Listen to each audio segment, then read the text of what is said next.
Yeah, Will LaVeist. He's Eric ClaVille. You're tuned into LaVeist and ClaVille, where we tell it to you straight the way it is, because it's like that from a black male's perspective. So let's get right to it. Today's show, the color of police encounters. Recently, with all of the cases that have been coming down, George Floyd, uh, Ahmaud Arbery, we've got recent news coming from there. You've got the encounter that's happened now in Elizabeth City, North Carolina. A lot of people who would like to, let's just say, be dismissive of the fact that black men and women seem to be having these deadly encounters with police at higher rates than other groups. They like to go to stats and identify and say that, the stats don't bear this out.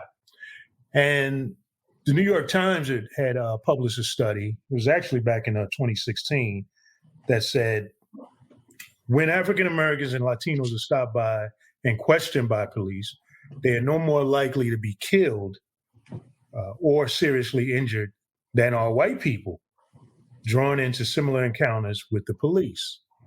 However, African Americans and Latinos, especially men, are far more likely than are non-Latino whites to be stopped and questioned by police. So on its face, when you hear that, you say, okay, well, when they encounter police, they're no more likely to die. So why is it that, we seem to be having so many of these cases where folks are going from minor offenses to lethal death? And then if there are more encounters, well, what is that saying about African Americans? What is that saying about black and brown people? And the dismissive crowd who would like to think that, again, that the victim of these crimes are the problem will say, clearly they imply that, there must be something wrong with black and brown people, that they are in these increased situations where they're encountering police. But actually, the study bears it out that there is clearly still a problem. If blacks are only 12% of the population, you got to ask yourself, well, why are blacks and Latinos and others and people who are poor having more encounters with police? Is there something going on there with policing that is increasing these amount of encounters? And I know, Eric, we've been on different shows, and I know you've talked about, some studies that's shown, and we've actually had conversations with police themselves that talk about the incentives of actually going in and policing these communities where black and brown people and poor people are, because it's a lot easier. There's actually incentives for South police to go into these neighborhoods and have these increased encounters. Well, first of all, I think this conversation we're having now is probably one of the most important ones, because when you get statistics, especially that are published by reputable newspapers, journals, and individuals, actually articulating these points, there's not just numbers, but there's analysis behind those numbers, and then there's reasoning for the analysis and the numbers themselves. Exactly. So when we talk about, like you said, if someone just hears those numbers, automatically that African Americans or Black and Hispanic people are no more likely to be stopped by or killed by police officers than whites, but they're stopped more, right? So if you just stop right there and say they're not more likely, then automatically the old stereotypes start turning, right? It's like, okay, well, it must be, these Black people, must be these brown Hispanic people who are the problem. They're not respecting the law. They're, just a pariah on. Yeah, they must be doing more crime. They must be their fault. Absolutely. And those are the old stereotypes and racial tropes that we have to dispel by educating. But sometimes the education gets lost in all of the hype, right?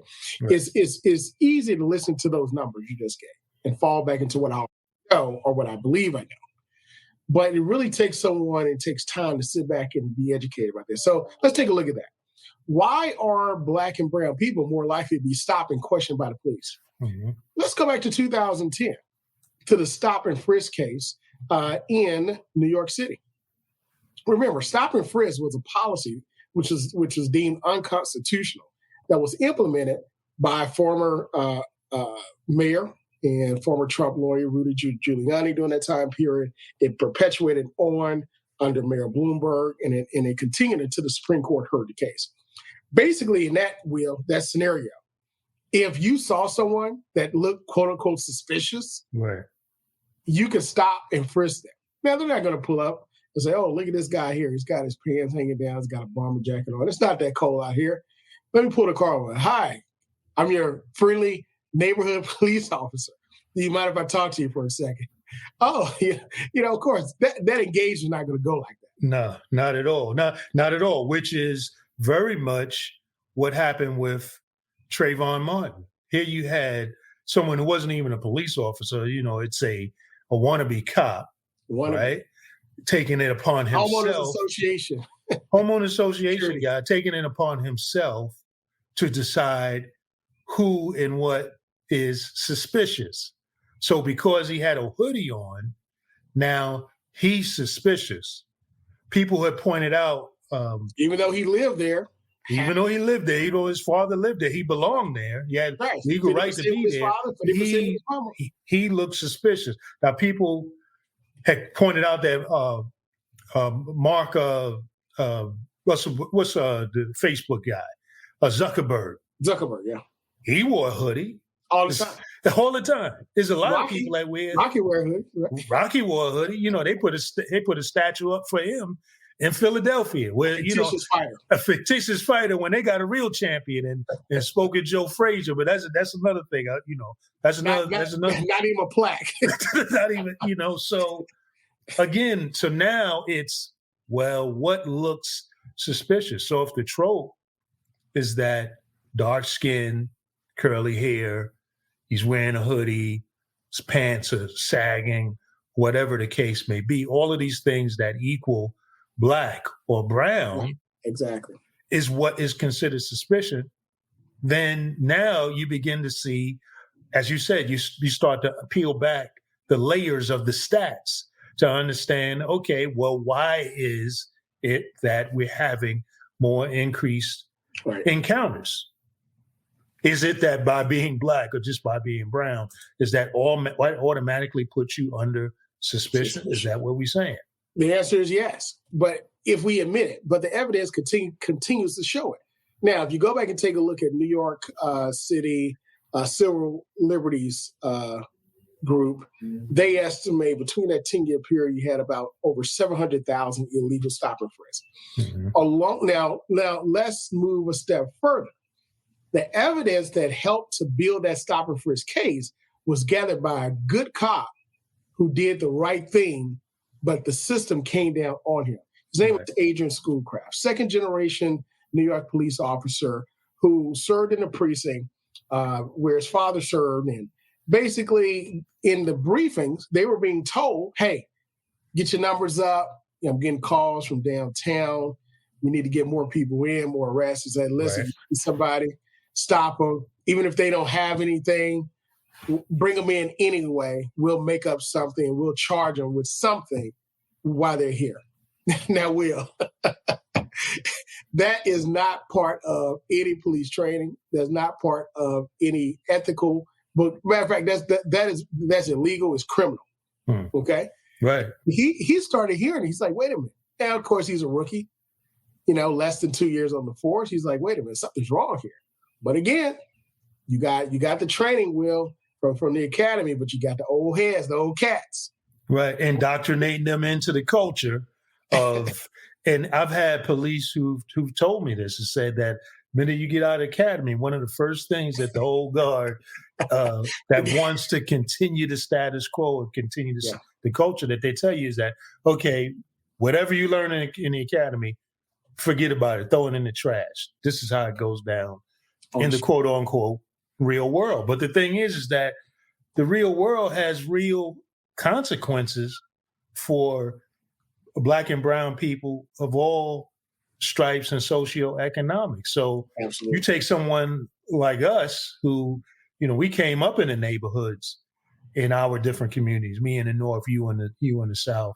Absolutely. We have gone through life and navigated life without having major crimes and catching cases, Right. gone to school, done everything essentially that the society says you should do to achieve, get an education, raise families. And then now, because of what people want to associate with suspicion, even someone who's Black and is not doing the crime, which is the overwhelming majority of Black and brown people out here, and they're not doing crimes, but they all fall under this cloud of suspicion. I remember, being a columnist, and even when I was a reporter in Arizona and being a columnist in Virginia, and dealing with police, one of the things that they would tell me is that most of the crimes are actually committed by, like, depending on the size of the community, like you get a community like Hampton, most of the crimes are committed by some of the same families. It's like some of the same people or associations with people who are responsible for many of like the ongoing, like crimes that go on in the community. And I'm not talking about, yes, you'll get some domestic violence, some different things that could happen and affect almost everyone. But for the most part, they have a good idea of who commits the crime. Yeah. And then things like drug use and drug sales, they go on all over the city, in every community of the city. And in fact, a lot of the cocaine sales go on in some of the higher income communities in a city. However, the way that it's done is not done in open street sales like you see in lower income neighborhoods. There's a lot of that stuff is done behind doors. You got the drug man that comes by and actually delivers it for you. But that doesn't mean that the sales aren't going on.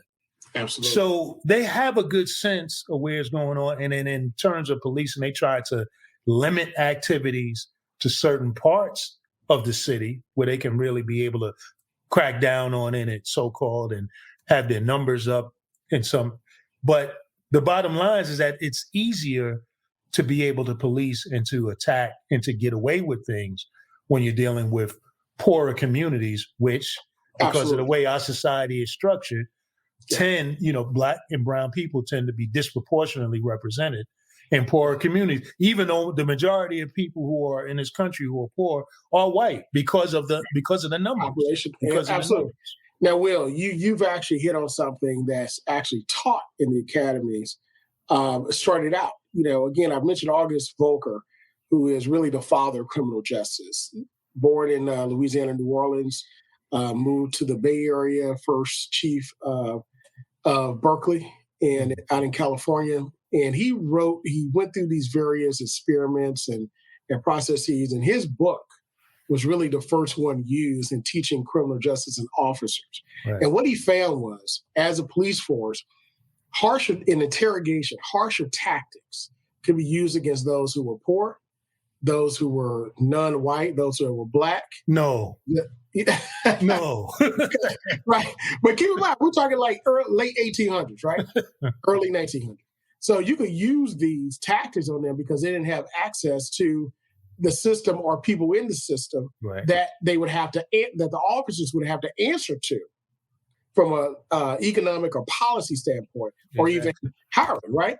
So then, but they said those who are wealthier or whiter or have more access, you couldn't do that. That's why when you see Law and Order, when they have a suspect that's down on Park Avenue, the chief says, make sure all your I's are dotted, T's are crossed. I can't have this one coming back on me, right?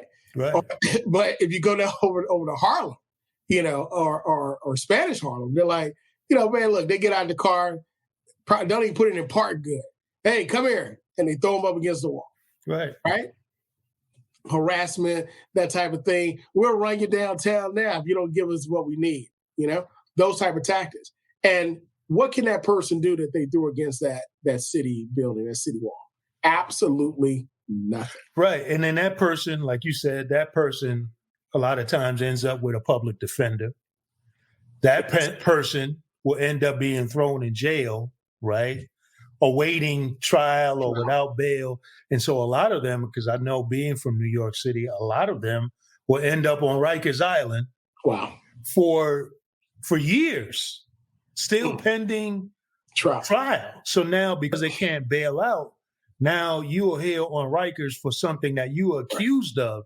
You haven't even been proven guilty, but you have essentially been sentenced to a guilty situation because you only have a public defender who's got a case file that's going from the floor to the ceiling and beyond.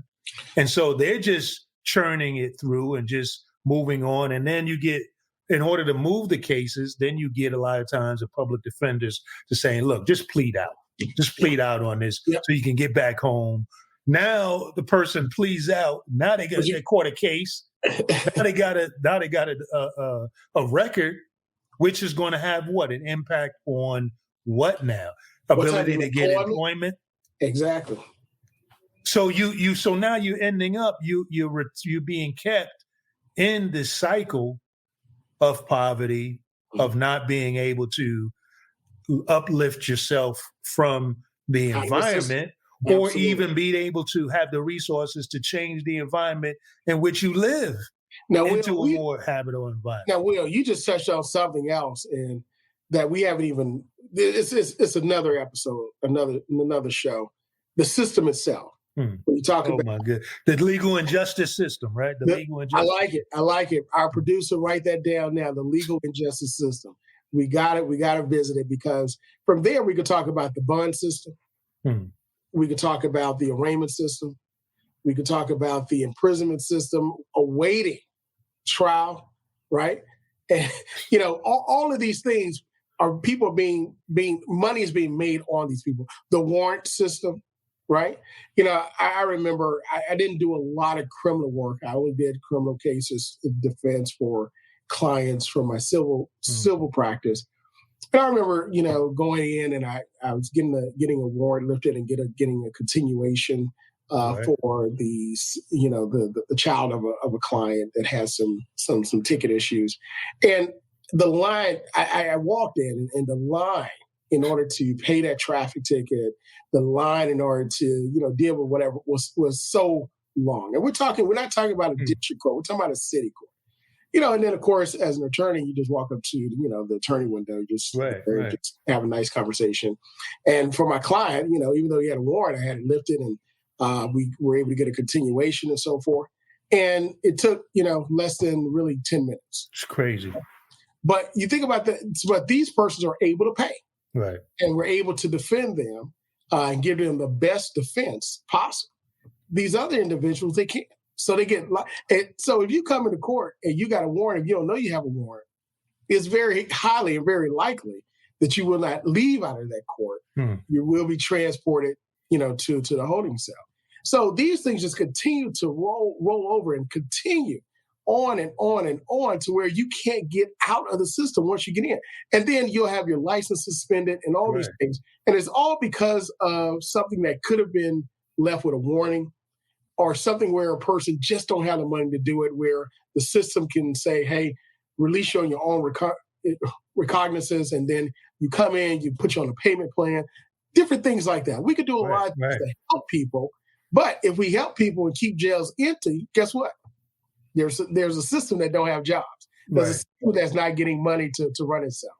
So what's happening is that with the criminal injustice system, we're using poor people, keeping them in debt. It's a fuel. Yeah. Fueling the system. Yeah. Debt is prison to keep our system going. But going back to the interaction with Black and brown people, Agent Schoolcraft, he recorded these unconstitutional, unethical, and illegal orders. Really? Recorded it for X amount of months. When they found out he was recording these and he refused to do what the orders were, they came to his apartment in SWAT gear. Wow. Now, he had a recorder, and they found it, and they were berating him. But what they did not find was the camera that was recording everything as well. Wow. So they had I'm sorry, vice versa. He had a camera. They found that, but he had a recorder hidden.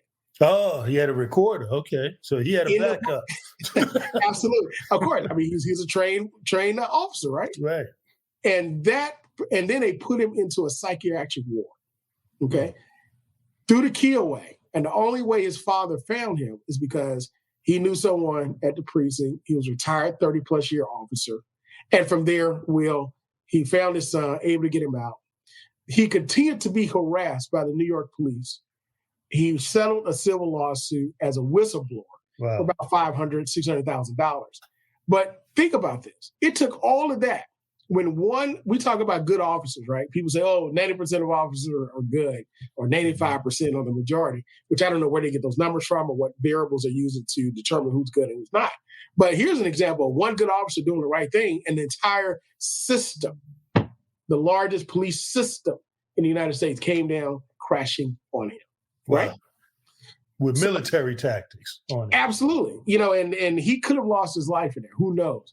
But the point I'm making is that evidence that he had was actually utilized in the federal stop and frisk case in New York in order to deem that unconstitutional. So think about that. If the ACLU or the New York branch is right, or even if they're close, off by 3-5%, maybe 7%, you got over 700,000 people who were illegally stopped and frisked who got into the system unnecessarily, who were Black and brown.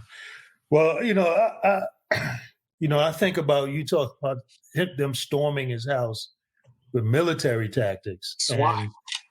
That's at the core of what the whole defund the police or abolish the police, even though that language can be confusing for a lot of people. That's really at the core of what this is about, is this militarization of the police and how they come into Black and brown community, targeting and occupying Black and brown communities. So now you got in Elizabeth City, you got Andrew Brown, who's become the latest case of this over policing, this overboard approach when it comes to, again, Black and brown people, because of the perception that we are so much more violent, we are so much more of a threat. And, here we go, just got through George Floyd, and here we are, these other cases erupting, this being one of them. And just recently, the issue of the transparency with the body cam and the recordings being shown. And then we see in one of the street cameras that the city has, you see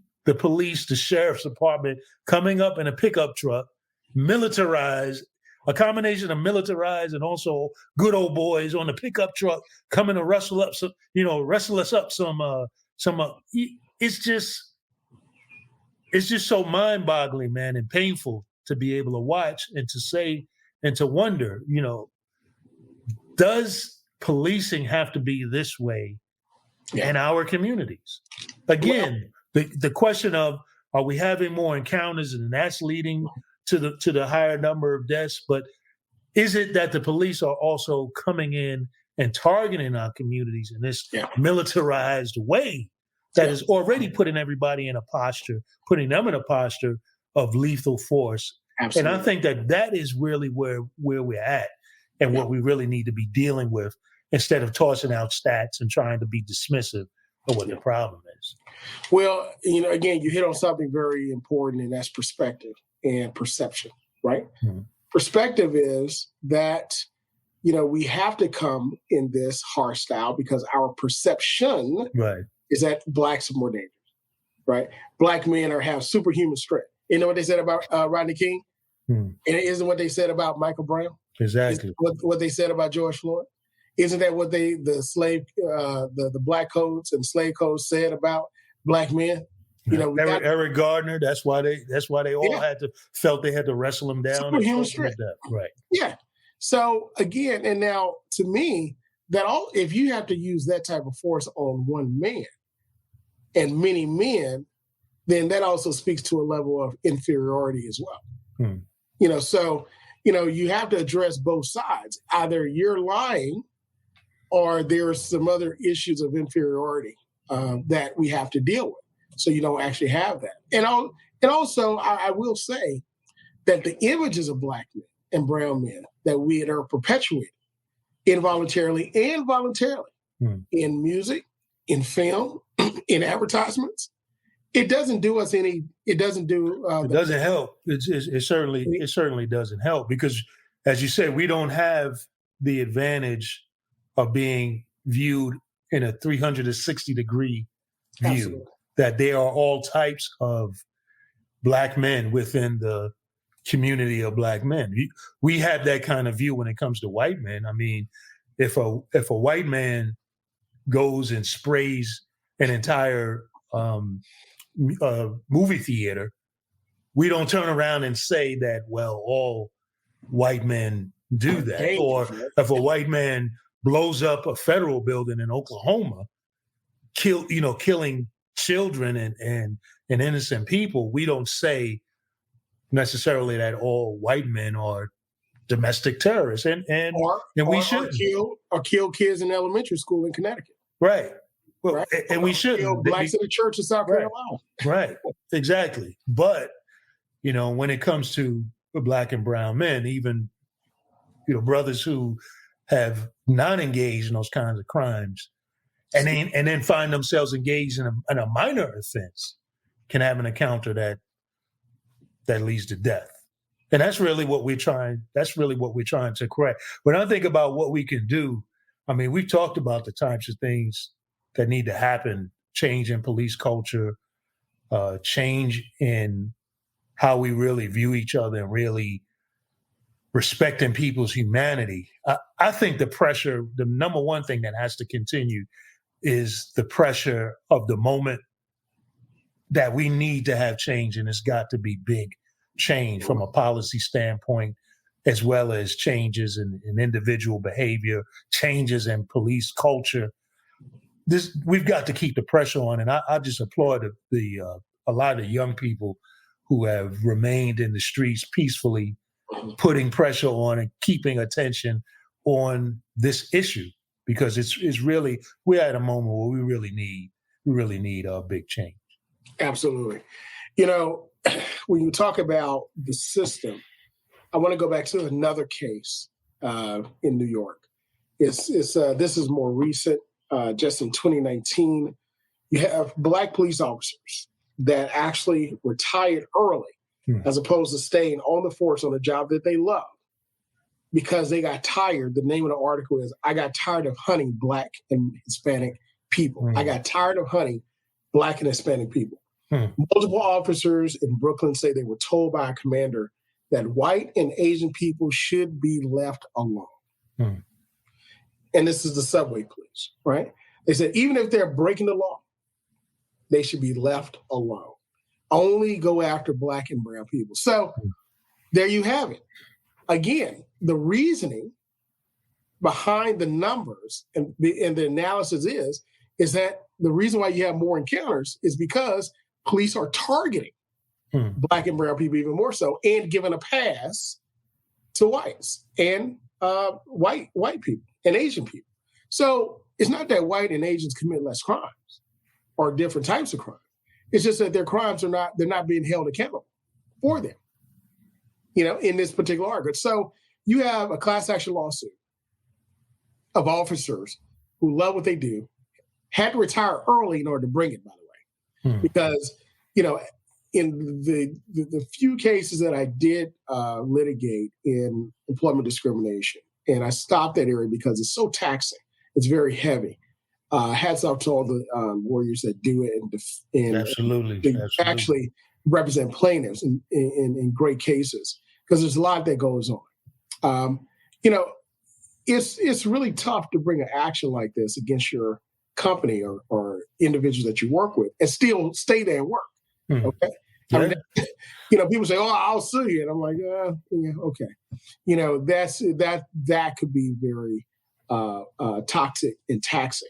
But these men and women, they said, we're going to do the right thing. And in order to do that, some of them had to retire and do it. But again, it shows that it is a bias. It's not implicit, it's explicit, and intended. Okay. So we can't really, in a lot of cases, all right, not every case, but in a lot of cases, I want to put that disclaimer there. So we can't really dress this thing up, with flowers. And no, you can't. You can't.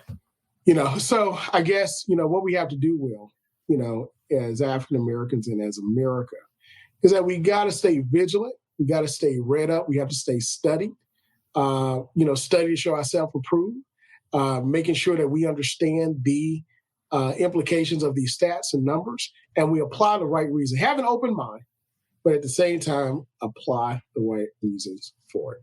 That's right. I'm with you. So we want to thank everybody for joining us for this episode of LaVeist and ClaVille. If you like what you hear, follow us on our social media at LaVeist and ClaVille on Facebook, Instagram, Twitter, Acast, and also YouTube. Like, share, and if you have any comments, let us know. Because to us, that's the way it is. We'll see you next time.